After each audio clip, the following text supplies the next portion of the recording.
Pour bien choisir un chien dans un refuge, il faut se poser la question du format, car il y a dans l'espèce canine une multitude de mensurations et d'origines. La sélection du chien n'est pas qu'une affaire de taille. Certaines races de chiens sont sujettes à des frais vétérinaires élevés, il vaut mieux en être informé. Commencez par bien regarder son nez, car l'air de rien, le chien n'a que ça pour respirer.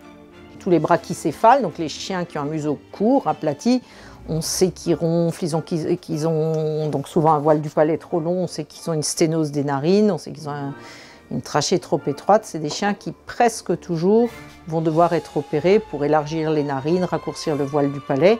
Ça va forcément entraîner des coups. Mais si vous adorez les bulldogs ou les carlins, cela ne doit pas vous empêcher d'en adopter un. Ce n'est pas parce que vous allez dans un refuge qu'il faut choisir un animal larmoyant. Certains chiens peuvent avoir des problèmes aux yeux, comme la kératite sèche, qui vont générer des soins permanents. Alors sur la kératose-conjonctivite sèche, c'est pas forcément une question de forme d'œil.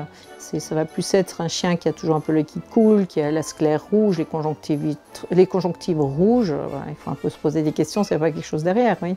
Qu'il ait des poils ou non, certains cadors ont la malchance d'avoir des problèmes de peau à vie. Une pathologie génétique qui porte le joli nom d'atopie.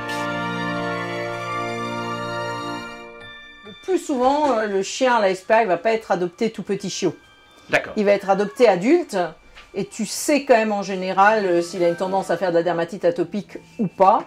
Chose que tu ne sais pas chez un petit chiot de 2 mois que tu prends en élevage. Alors donc c'est bien de prendre un chien adulte parfois. Oui, je pense que ça a pas mal d'avantages prendre un chien adulte. Ça peut aussi montrer déjà son caractère. Alors, oui, le désavantage bien sûr c'est qu'il peut avoir souffert de mauvais comportements humains. Mais le plus souvent c'est positif. Tu vois un petit peu à quel type d'animal tu as affaire, aussi bien au niveau santé qu'au niveau comportement, effectivement. Oui. Il n'y a pas que dans sa tête qu'un chien doit être équilibré. Les chiens disproportionnés ont tous la particularité de vieillir avec difficulté. Avoir un chien très très long, il y a plus de risques. C'est un peu comme une table qui serait très longue avec des tout petits pieds. Si on la surcharge, elle va moins bien tenir.